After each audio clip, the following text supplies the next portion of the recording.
नमस्कार मित्रांनो, स्वागत आहे आपलं गुरुदीक्षा आय एसमध्ये.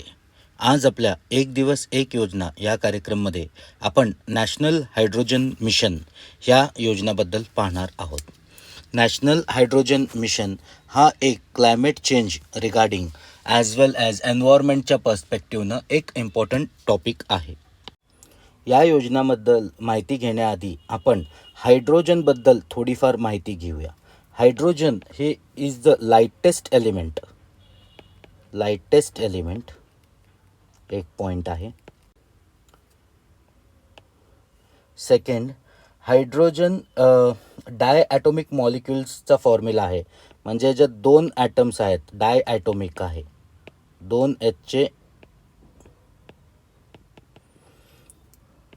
ॲटम्स आहेत. इट इज कलरलेस आहे,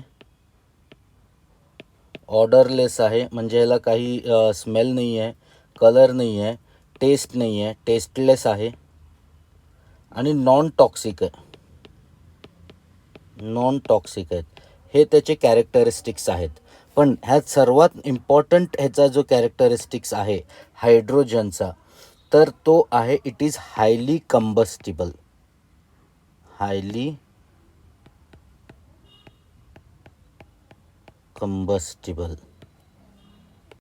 तर ह्या प्रॉपर्टीमुळं highly combustible property as well as colourless, odourless, tasteless and non toxic, त्यामुळं हायड्रोजनचा इम्पॉर्टन्स फार वाढलेला आहे क्लीन एनर्जीच्या पर्स्पेक्टिव्हनं. क्लीन एनर्जी डेव्हलप करण्यासाठी आपण आता हायड्रोजन जनरेशन किंवा हायड्रोजनपासून जनरेटेड जे एनर्जी आहे त्याच्यावर फार फोकस केला जाणार आहे. तर आपण आता ह्या प्रोग्रामचा एम काय आहे, why this national hydrogen mission हा लॉन्च केला गेलेला आहे.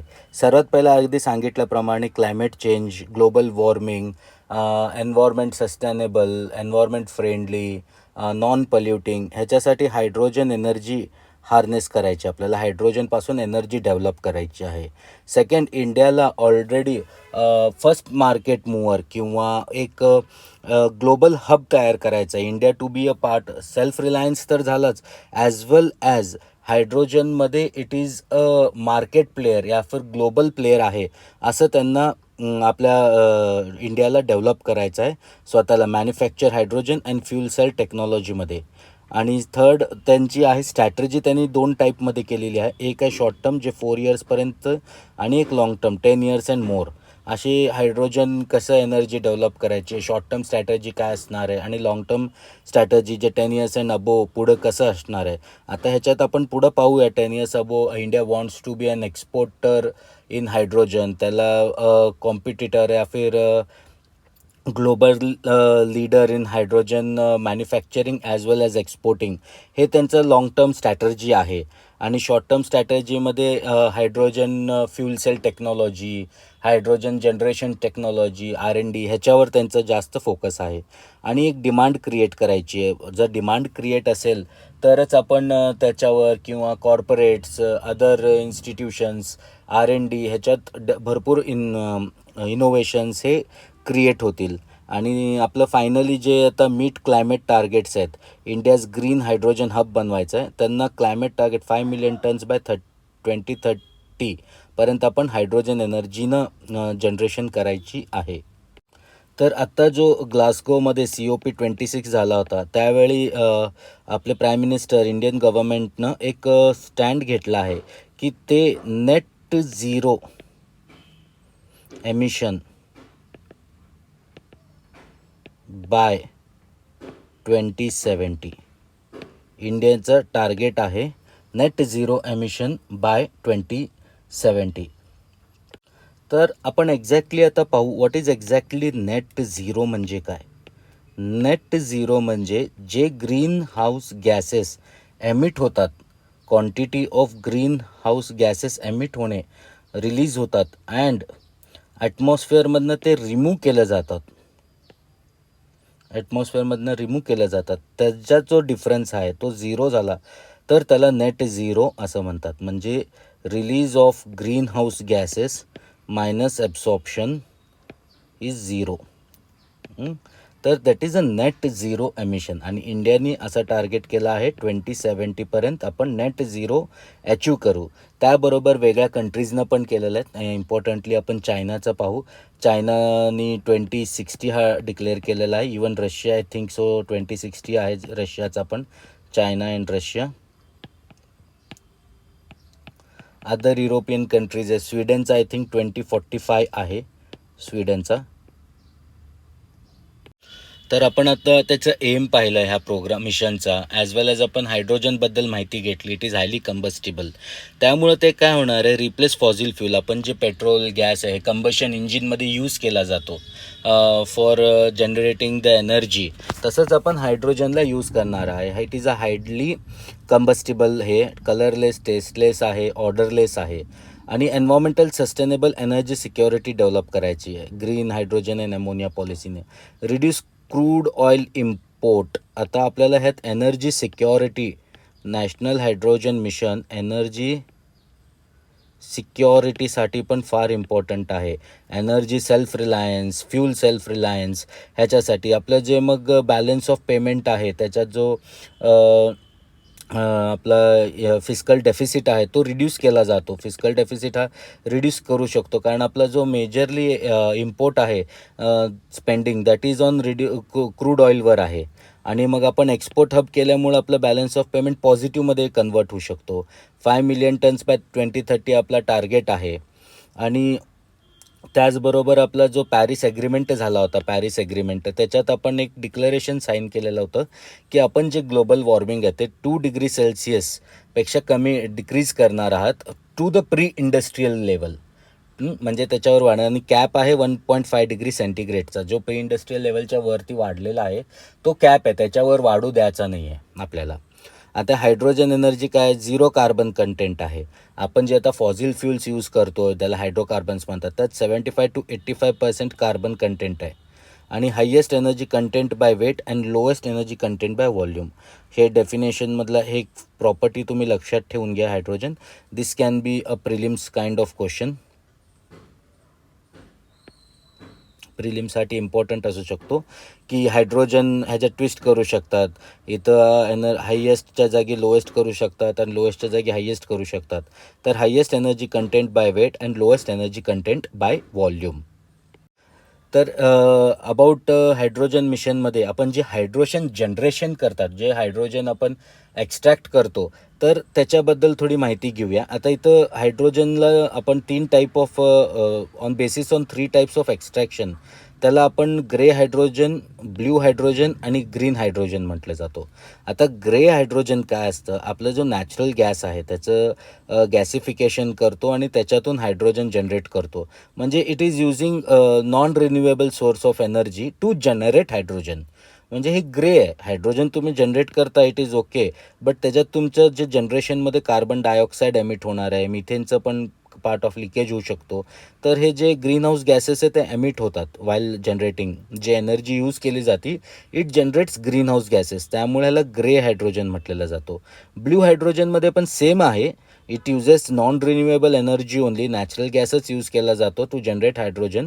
पण जे CO2 आहे, कार्बन डायऑक्साईड जे एमिट होणार आहे, इट इज स्टोर्ड अंडरग्राउंड. त्याला स्टोअर केला जातो, कॅप्चर केला जातो. CO2 is captured.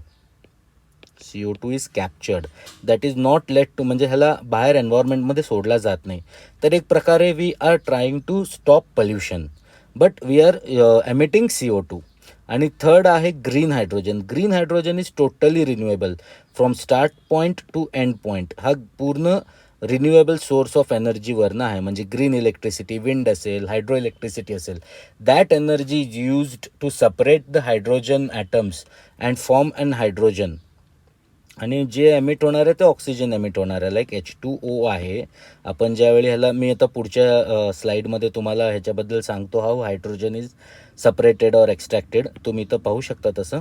तर ह्याच्यातनं जे सेपरेट होईल तर हे हायड्रोजनचे डायॲटॉमिक मॉलिक्युल्स आपल्याला भेटतील आणि ऑक्सिजन ॲज इट इज हे एमिट केला जाईल by the process of electrolysis. जे जे grey hydrogen and blue hydrogen आहेत, grey and blue hydrogen, it is done by gasification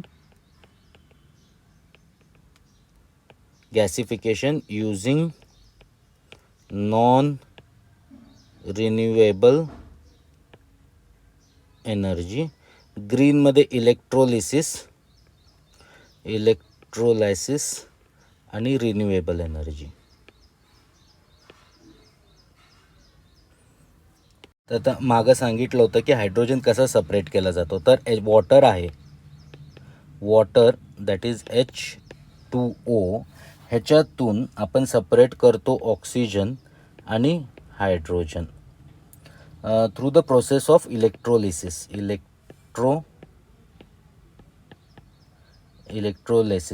आणि ह्याच्या प्रकारे आपण हायड्रोजन सपरेट केला जातो. इथं सगळं रिन्युएबल यूज केलं जातं, वॉटरमधनं काढतो आपण, as well as renewable energy use करतो टू जनरेट दिस इलेक्ट्रोलिसिस. तर what are the uses of hydrogen. आता oil refining, ammonia production, methanol production, steel प्रोडक्शनमध्ये यूज केला जातो. ट्रान्सपोर्टमध्ये फ्यूल सेल्स आता हे एक सायन्स अँड टेक्नॉलॉजीचा एक इम्पॉर्टंट क्वेश्चन असतो. It is a very important part in science and technology. Fuel cell technology आहे, जे आता आपण शॉर्ट टर्म गोल आहे आपला स्ट्रॅटर्जीमध्ये, की ह्याच्यावर टेक्नॉलॉजी डेव्हलप करायची. आणि आजकाल व्हेकल्ससुद्धा बॅटरी ऑपरेटेड व्हेकल्सच्या जागी आपण fuel cell operated vehicles use करू शकतो.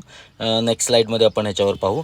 पॉवर जनरेशनसाठी यूज्ड इन कोल फायर्ड आणि बिल्डिंग्समध्ये ब्लेंड एक्झिस्टिंग नॅचरल गॅसमध्ये त्याच्यात ब्लेंडिंग करा, कारण हायली कंबस्टिबल आहे. तर तुम्ही जे आता नॅचरल गॅस वापरता त्याच्यातनं पोल्युशन, नॅचरल गॅस जनरेट करायला पोल्युशन होतं. तर ब्लेंडिंग करा, hydrogen come this natural gas mix करायचा. आणि जिथं आपण कोल यूज करतो आहे पॉवर जनरेट करायला, तिथं हायड्रोजन यूज करू. आणि हायड्रोजन बेस्ड ट्रान्सपोर्ट आता तुम्हाला सांगितलं, फ्यूल सेल इलेक्ट्रिक व्हेकल्स आणि बॅटरी इलेक्ट्रिक व्हेकल्स डिपेंड. आता हे जे आहे आत्मनिर्भर भारत, ह्याचा पण एक मेन एम असू शकतो. आता कसं आहे, आपल्या बॅटरी इलेक्ट्रिक व्हेकल्स आहेत ते डिपेंडेंट आहेत फार लिथियमवर आणि आयन बॅटरीजवर, जे इम्पोर्ट केलं जातं. तर आपला जो balance of payment as usual आहे, आपलं इम्पोर्ट साईड इन्क्रीज होतो. चायनावर डिपेंडन्सी असती किंवा अदर कंट्रीजवर डिपेंडन्सी आहे लिथियम सप्लायसाठी. आणि प्राईम मिनिस्टरचं एम काय, इंडिया एनर्जी इंडिपेंडेंट बाय 2047 आणि एक्सपोर्टर होणे. तर ह्याचं हायड्रोजनचं आपण यूज करू शकतो कशाला, एनर्जी इंडिपेंडेंट होणे आणि हायड्रोजनला एक्सपोर्ट करून आपलं कॅपिटल रेव्हेन्यू वाढवणे. तर हायड्रोजन काय आहे, it is an energy carrier. हे लक्षात ठेवा, energy carrier that can use to store, move and deliver energy produce from other source. आता इलेक्ट्रिसिटी कसं करंट पास होतं, आपलं एका पॉईंटपासून दुसऱ्या पॉईंटपर्यंत करंट पास होतं, तसंच हायड्रोजन पण एक एनर्जी कॅरियर आहे. Hydrogen produce from other substance, म्हणजे सपरेट केला जातं. हायड्रोजन प्रोड्यूस झालेला असतो त्याला सपरेटेड असतो. Most common method today are natural gas reforming, thermal process आहे अँड इलेक्ट्रोलिसिस, जे आधी तुम्हाला सांगितलं मी ग्रे, ब्ल्यू आणि ग्रीन हायड्रोजनमध्ये. When consumed in fuel cells produces only water, म्हणजे ह्याचा जो आउटकम आहे, आउटपुट आहे, जे वेस्ट ते वॉटर आहे. So it is non polluting. आता जसं आपण इलेक्ट्रोलिसिसमध्ये H2O हा सपरेट केला, रिव्हर्स प्रोसेस केला आहे, तसंच फ्यूल सेल टेक्नॉलॉजीमध्ये काय केला जातो, हायड्रोजन ॲटम्स आणि ऑक्सिजन ॲटम्स ह्या दोघांना कंबाईन केला जातो. आणि ते कॉम्बिनेशनमध्ये जे एनर्जी जनरेट होती, that energy is used to drive your vehicles. आणि ह्याचं जो आउटपुट काय होणार आहे, H2O, वॉटर. इलेक्ट्रोलिसिसमध्ये वी आर सेपरेटिंग दिस, आणि जे आपण फ्यूल सेल टेक्नॉलॉजी यूज करतो, we are combining this. So तुम्हाला आता कळालं असेल, इथं पहा, हायड्रोजन इथनं एकाकडनं आणि ऑक्सिजन एकाकडनं आपण कंबाईन करतो. आणि ज्यावेळी हे कॉम्बिनेशन होतं त्यावेळी त्याच्यातनं एक हीट जनरेट होती, इलेक्ट्रिसिटी जनरेट होती, and that electricity is used to drive your electric motor. तर तुम्हाला पाहू शकता इथं बॅटरी इलेक्ट्रिक व्हेकल्स आहेत, बॅटरी ऑपरेटेड, लिथियम आयन्स आहेत, लार्ज बॅटरी लागतं, त्याला ऑनबोर्ड चार्जर लागतात, AC करंटला कन्वर्ट करतो तो DC पॉवरमध्ये. लिथियम आयन्स आहे, कॅथोड ॲनोड, चार्जिंग डिस्चार्जिंग. आणि इथं काय असतं, हायड्रोजन गॅस असतो, एक टँक आहे, हायड्रोजन गॅस स्टोअर केला जातो, हाय प्रेशर टँक आहे. Liquid hydrogen can't be use because it requires cryogenic temperature. इथं एकदम इम्पॉर्टंट पार्ट आहे की आपण हायड्रोजनला जर लिक्विड फॉर्ममध्ये ठेवायचं असेल तर त्याला very very very low temperature लागतं, क्रायोजेनिक टेम्परेचर्स लागतात. त्यामुळे हे गाडीमध्ये लिक्विड हायड्रोजन ठेवता येत नाही, आपल्याला हायड्रोजन गॅस ठेवलं जातो. आणि that is used in the fuel cell technology, जिथं हे दोन्ही कंबाईन केला जातो. H2 passes through the catalyst and split into protons, and electrons, आणि तिथं ऑक्सिजन हे करून आपण ज्यावेळी रिॲक्शन होते, केमिकल रिॲक्शन क्रिएट्स वॉटर, आणि या रिॲक्शनमधनं आपल्याला इलेक्ट्रिकल करंट जनरेट होती विच पॉवर्स द कार. तर असाच हा इम्पॉर्टंट टॉपिक आहे. ॲक्च्युली हा योजना प्लस हा नॅशनल हायड्रोजन मिशन ह्या योजनाबरोबरच ह्याच्यात सायन्स अँड टेक्नॉलॉजीचा पण पार्ट इन्क्लूड केला गेलेला आहे. आणि आय ट्राईड, म्हणजे मी प्रयत्न केला की जेवढं होऊ शकतं तेवढं आपल्याला अदर क्वेश्चन्स पण ह्याच्यात डेव्हलप जे होतील ते ॲड करता येईल, त्याच्याबद्दल माहिती देता येईल. तर असेच बरेचसे व्हिडिओ पाहण्यासाठी डेली एक दिवस एक योजना आणि एक्सप्लेन गुरु सिरीज, ज्यात आपण कोणता टॉपिक एक्सप्लेन करतो जो न्यूजमध्ये आहे, आर्टिकलमध्ये, ह्याच्याबद्दल अजून माहिती पाहिजे असेल तर प्लीज गुरुदीक्षा मराठी या चॅनलला सबस्क्राईब करा, लाईक करा, आणि तुम्हाला काही प्रश्न असतील तर प्लीज खाली कमेंटमध्ये द्या, and I will try my best to answer those. Thank you. जय हिंद, जय महाराष्ट्र.